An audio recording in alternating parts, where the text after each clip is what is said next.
que você está esperando do Senhor, o Senhor fará na tua vida, não fará com teu vizinho, não fará com alguém próximo a você. Você não lamentará que o que você esperava outra pessoa alcançou.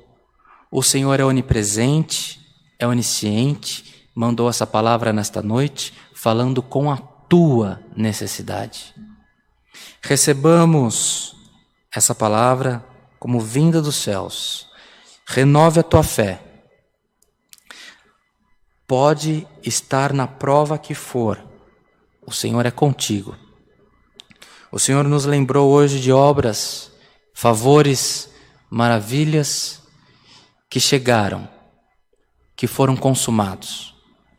Você marcará no livro da tua vida a vitória alcançada nesta provação que você está enfrentando e usará esse sofrimento para contar as boas novas do Senhor no meio dos teus.